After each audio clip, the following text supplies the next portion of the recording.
Hello students, आज का हमारा वीडियो इरेशनल नंबर को कैसे नंबर लाइन पे रिप्रेजेंट करें इस पे बेस्ड है।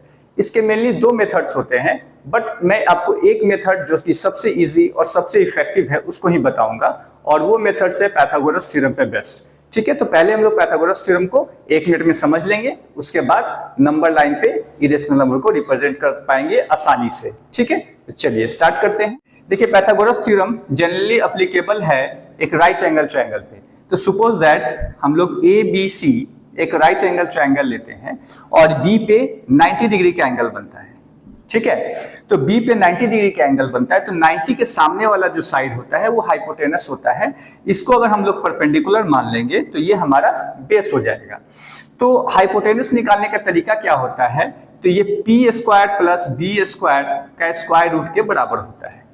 यानी इसका स्क्वायर करिए, इसका स्क्वायर करें, उनको जोड़कर स्क्वायर रूट निकाल देंगे तो हाइपोटेनस निकलेगा। ये पाइथागोरस, यही पाइथागोरस थ्योरम है, जो कि एक मैथमेटिशियन जो थे पाइथागोरस, उनके ही नाम पे बेस्ड है, उन्होंने ही इस थ्योरम को दिया था।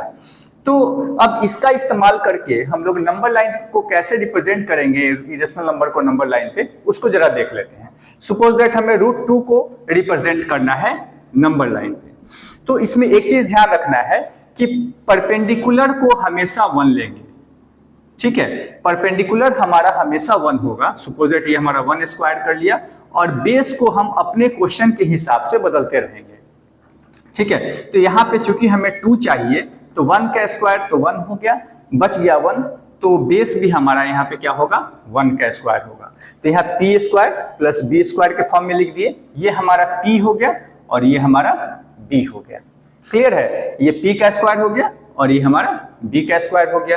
अब इसका सम जो है h के स्क्वायर के बराबर होता है, दैट मींस ये जो √2 क्या है, ये हमारा h हो गया। ठीक है, तो अब इसको नंबर लाइन पे कैसे रिप्रेजेंट करेंगे वो जरा देख लेते हैं। सपोज दैट एक नंबर लाइन है, ये 0 हो गया, ये 1, 2, 3 ऐसे करके नंबर लाइन जितना चाहे हम लोग एक्सटेंड कर सकते हैं। तो यहाँ पे 1 और 2 जो है ना, 1 यूनिट 2 यूनिट है, ये जरूरी नहीं है कि 1 सेंटीमीटर ही हो, आप 2 या 3 सेंटीमीटर जैसे आपको सुविधा हो आप ले सकते हैं, आपकी अपनी इच्छा है। बट जो भी लेंगे एक बार लेने के बाद उसको फिक्स कर लेंगे कि यही 2 सेंटीमीटर हम 1 यूनिट मानेंगे, और उतना ही का गैपिंग होना चाहिए। गैपिंग का डिस्टेंस इक्वल होना चाहिए, कम ज्यादा नहीं होना चाहिए, अदरवाइज गड़बड़ हो जाएगा। तो इसमें क्या करना है, बेस हमारा हॉरिजॉन्टल लाइन पे लेंगे और परपेंडिकुलर हमारा वर्टिकल लाइन पे होगा। बेस हमेशा हॉरिजॉन्टल और परपेंडिकुलर तो परपेंडिकुलर होगा। ठीक है, तो अब देखते हैं क्या होगा यहाँ पे। अगर हमें परपेंडिकुलर तो 1 यूनिट लेना है, बेस 1 यूनिट लेना है, तो हम यहाँ से 1 यूनिट बेस ले लिए और यहीं से 1 यूनिट हम लोग परपेंडिकुलर ले लिए, बिल्कुल 90 डिग्री का एंगल बनाता हुआ। अब ये वाला जो लेंथ होगा यही तो हमारा हाइपोटेनस होगा, और ये हाइपोटेनस कितने के बराबर होगा, तो √2 के बराबर होगा।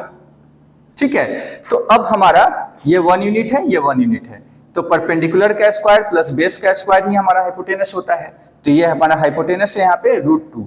अब इसको हमको चूंकि नंबर लाइन पे रिप्रेजेंट करना है, तो यहाँ से यहाँ हम लोग कंपास को फैलाएंगे और फिर उसको नंबर लाइन पे मिला दिया, ये हमारा √2 हो गया।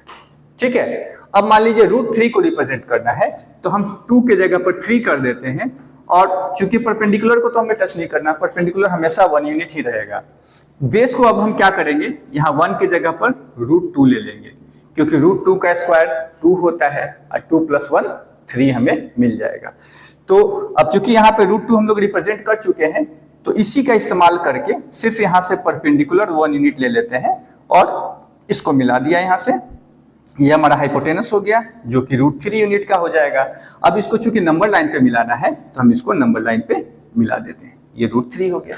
ठीक है, तो √3 अगर रिप्रेजेंट करना है तो पहले √2 हमको रिप्रेजेंट करना पड़ेगा, क्योंकि इसकी मदद से ही हम लोग √3 को रिप्रेजेंट कर पाए हैं। ठीक है, अब मान लीजिए हमें √4 यहाँ नहीं है, क्यों, क्योंकि √4 का तो स्क्वायर रूट निकलता है, वो एक इरेशनल नंबर नहीं है, वो रेशनल नंबर है, वो उसका 2 हो गया।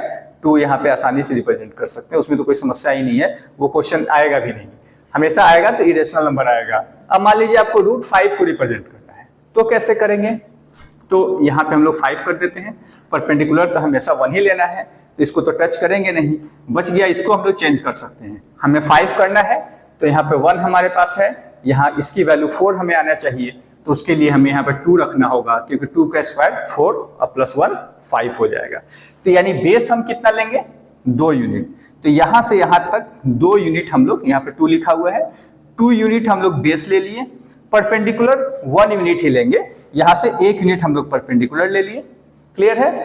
अब यहां से जब इसको मिलाएंगे तो यही हमारा हाइपोटेनस होगा, जो कि √5 यूनिट के बराबर होगा। अब इसको चूंकि नंबर लाइन पे मिलाना है तो कंपास को फैलाएंगे पूरा ए से लेकर इस पॉइंट तक, और यहां से इसको मिला दिया, ये हमारा √5 हो गया। क्लियर है। अब √6 करना हो तो क्या करेंगे, 5 की जगह 6 कर दिया, ये 1 ही रहेगा, परपेंडिकुलर को नहीं छूना है, और बेस को हम लोग √5 यहां लिख देते हैं। √5 के हेल्प से ही हम लोग √6 को रिप्रेजेंट करेंगे। अब यहाँ पे √5 है, अब हमें यहाँ से परपेंडिकुलर 1 यूनिट ऊपर उठाना है और फिर इस पॉइंट से मिला देना है। ये हमारा हाइपोटेनस √6 का हो गया। इसको नंबर लाइन पे मिलाना है तो कंपास को फैला के यहाँ मिला दिया, ये √6 हो गया। कितना आसान है। अब √7 रिप्रेजेंट करना है तो हम लोग 6 के जगह पर 7 कर देंगे, √5 के जगह पर √6 कर देंगे, परपेंडिकुलर को छुएंगे नहीं, जैसा का तैसा ही रहेगा वो। अब यहाँ से √6 के जगह से फिर 1 यूनिट ऊपर उठाया और फिर यहाँ से इसको मिलाया, और यही हमारा √7 हो जाएगा, जिसको नंबर लाइन पे मिलाएंगे हम लोग तो यहाँ पे √7 मिल गया। ठीक है। तो ये कितना आसान है, सिर्फ पाइथागोरस थ्योरम पे बेस्ड है ये क्वेश्चंस, और इसको हम लोग आसानी से नंबर लाइन पे रिप्रेजेंट कर दिए हैं। तो स्टूडेंट्स, आई होप आपका डाउट क्लियर हो चुका होगा और आप आसानी से इरेशनल नंबर को नंबर लाइन पे अब रिप्रेजेंट कर पाएंगे। ठीक है। अगर कोई डाउट हो तो आप कमेंट सेक्शन पे जरूर बताइएगा, हम नया वीडियो बनाकर उसको क्लियर कर देंगे। ठीक है। चलिए, धन्यवाद।